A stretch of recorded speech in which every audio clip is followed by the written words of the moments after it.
Hello and welcome to the very first episode of this lecture series. My name is Neil. I hold a PhD in theoretical physics, and this series is based on the book Introduction to Classical Mechanics with Problems and Solutions by David J. Morin. Every episode, quote unquote, of this series will be on a different section of the book.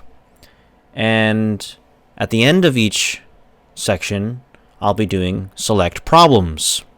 This series is not meant to replace the book. So please support David Morin. Purchase Introduction to Classical Mechanics. It is a phenomenal textbook. You won't regret it. It's literally my favorite book of all time. If you watch this video and you end up really enjoying my teaching style, but you feel like you need some extra help, maybe with a problem or something like that for school or something, feel free to book a free 15-minute consultation with me for my tutoring services. Link in the description. Without further ado, let's get into the first episode. So I know since a lot of people are going to ask me, I'd like to go over the prerequisites for this series.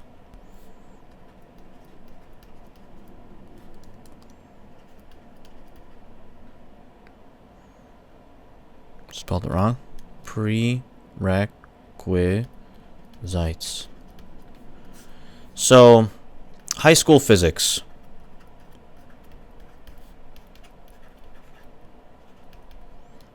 So, I'll say high school classical mechanics. Okay? High school classical physics, whatever. Single variable calculus.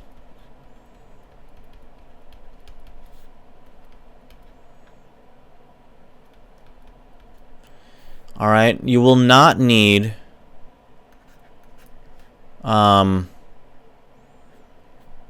electricity and magnetism.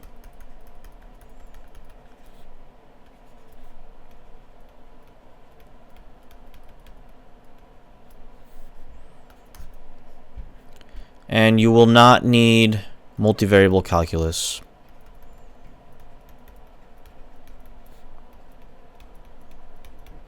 There is some multivariable calculus in this book, but luckily for us, Morin actually covers multivariable calculus in the appendix. So we will cover that. If you didn't cover multivariable calculus, if you didn't take that class, don't sweat it. We're going to learn it. So we'll be covering appendices when they become necessary, right? So we'll be covering Appendix B for multivariable calculus probably before Chapter 5 when we are introduced to the curl. We also will not need linear algebra. We will be doing linear algebra, but the appendix covers the linear algebra that we'll need as well. So, there's a little bit in Chapter 4 and a little bit in Chapter 9, where we will need some matrix stuff. We will not be needing differential equations.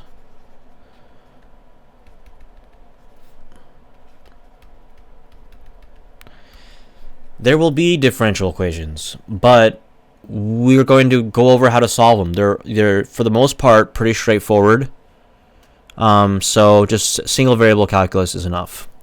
Let's do a brief outline of what the book is about to be, right?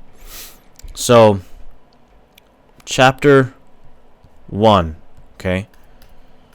This is going to be various problem-solving strategies.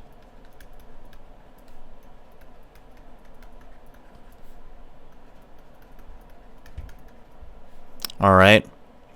This is extremely important.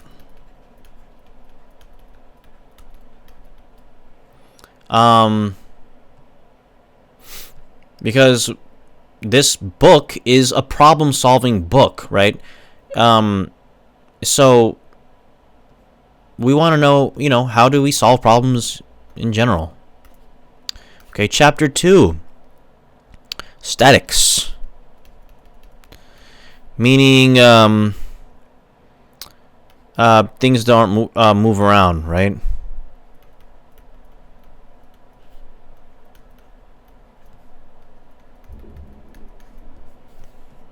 Chapter 3,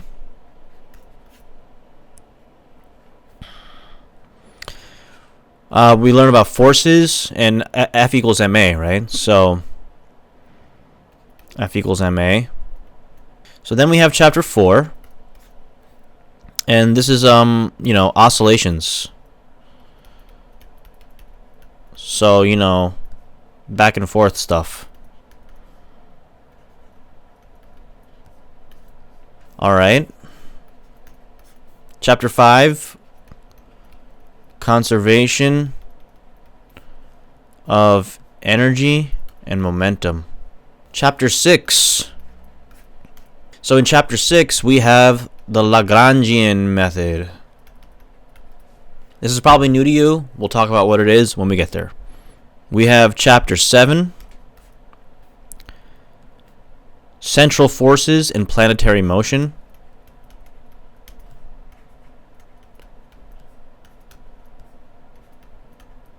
Planetary.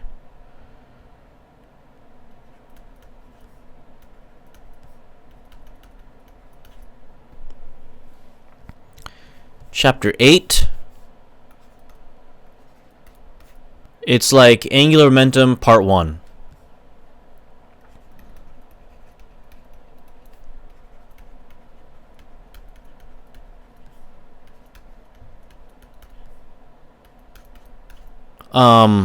In this chapter, the direction of the angular momentum vector is fixed. Okay? We have chapter 9, where that vector can move around, right? So angular momentum part 2.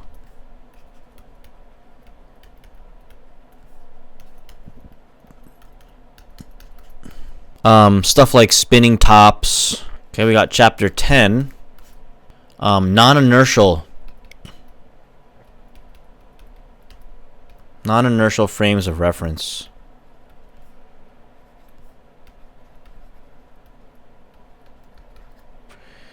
Alright, so accelerating frames, fictitious forces, stuff like that.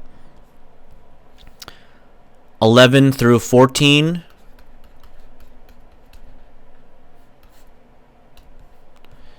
We're covering relativity. But oh my gosh, what's wrong with me? Relativity. So 11 is going to be relativistic kinematics.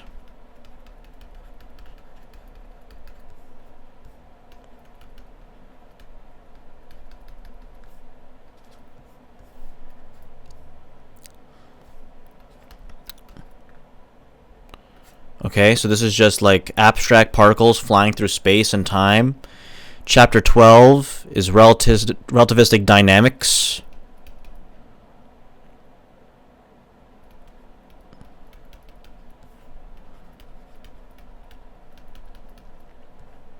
Stuff like energy, momentum, force. Chapter 13, we talk about 4 vectors. Chapter 14, general relativity.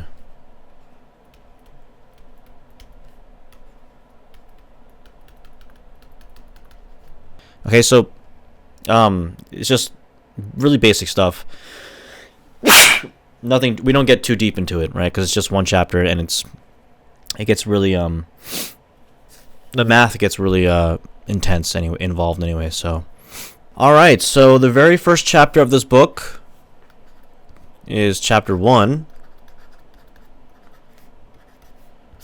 and it's called Strategies for Solving Problems. So I want to talk about the way problems are formatted in this book. It's organized into basically three categories. There's examples, problems, and exercises. Examples are problems that are in the section itself, right? So you'll be reading, and intermittently there'll be examples within the reading material. So you'll see that we'll be doing every example, and we'll walk through the entirety of the solution to these examples, because you're not really expected to fully understand the material until at least an example is done.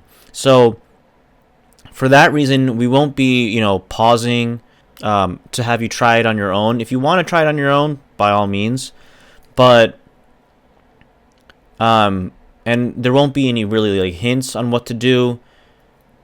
It's really there to demonstrate the application of what we just learned. It's not really for practice necessarily. Then we have problems. Problems are for practice, but Morin actually writes out fully fleshed out solutions on how to solve these problems. So what we'll do is what I like to do is, for problems and exercises too, I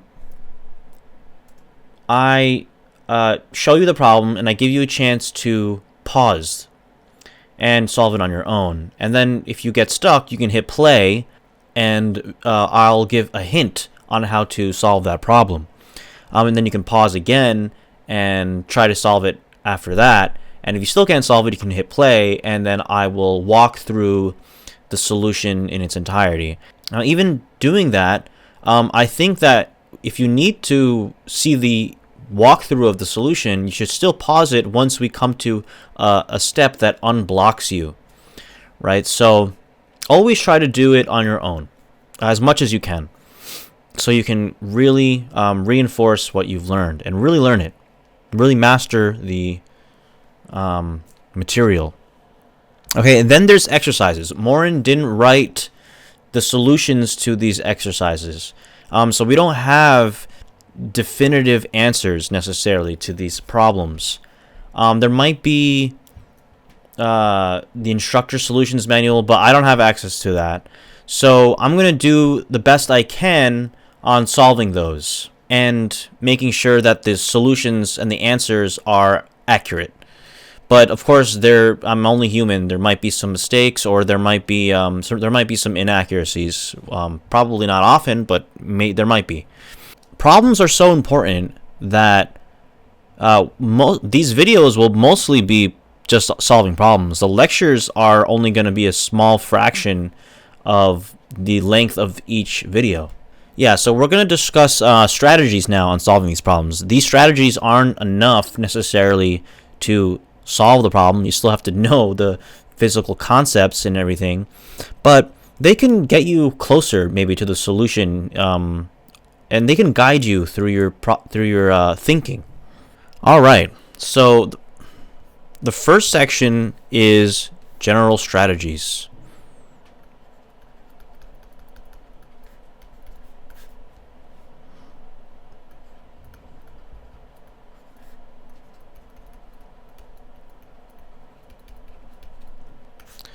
So the first strategy is to draw a diagram.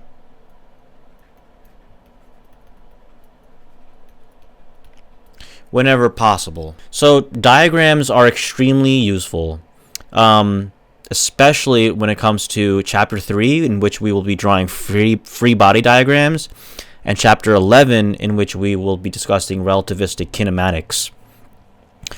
They can turn a really complicated, almost a problem that feels impossible to solve, to a trivial one, right? So definitely draw diagrams when it feels, when possible, basically.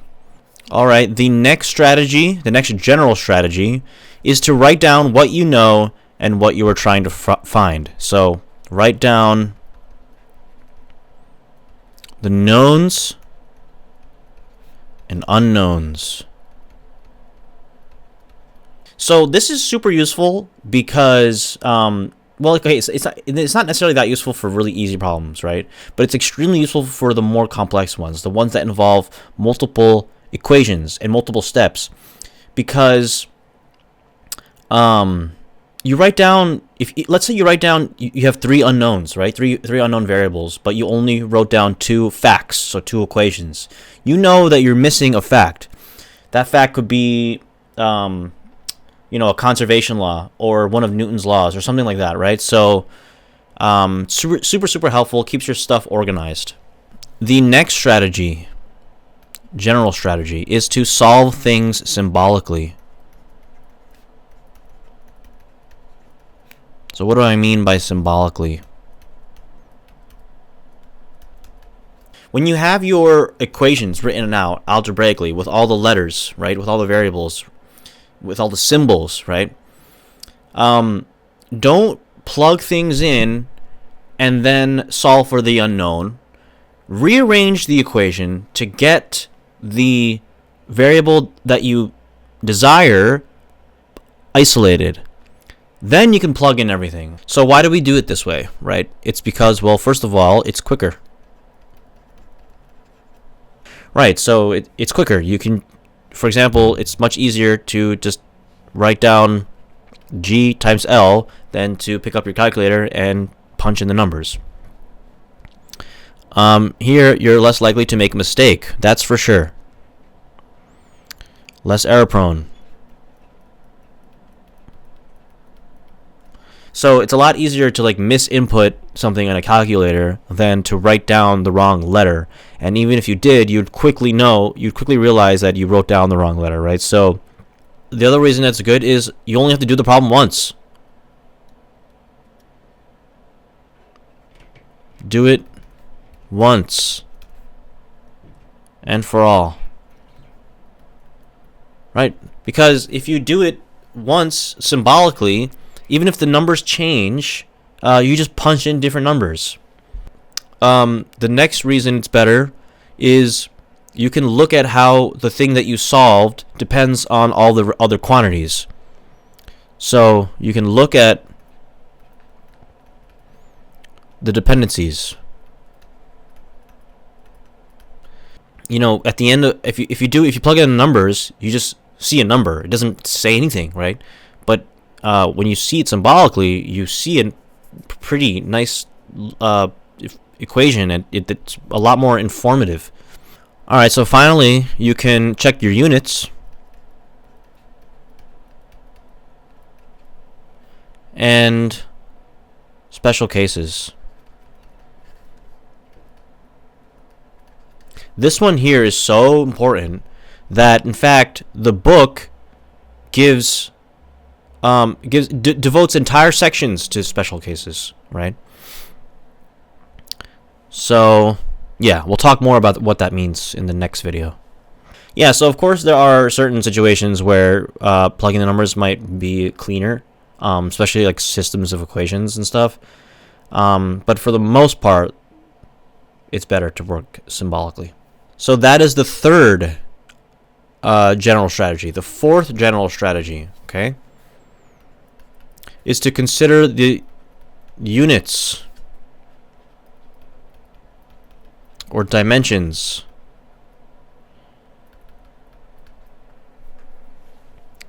This is super useful because honestly, in some cases, especially even like on the GRE, if you just know what units the answer should be, you can definitely get a better idea of what the final answer should be of the problem. Like for example, let's say you finish a problem and the units don't work, right? Then you know you're wrong, right? And we'll discuss this more in the next video, in the next section. The next general strategy is to check limiting or special cases that we've just it's the reason that we solve, one of the reasons that we solve symbolically, right? This is also extremely important. We'll talk about it more in section 1.3. Finally, we check the order of magnitude. If you have a numerical answer, you can check the order of magnitude.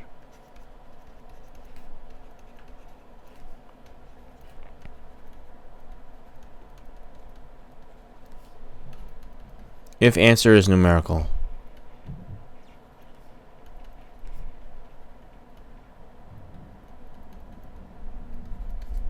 Yeah, so let's say you're checking like how like the distance that a car travels while hitting the brakes and skids on the ground.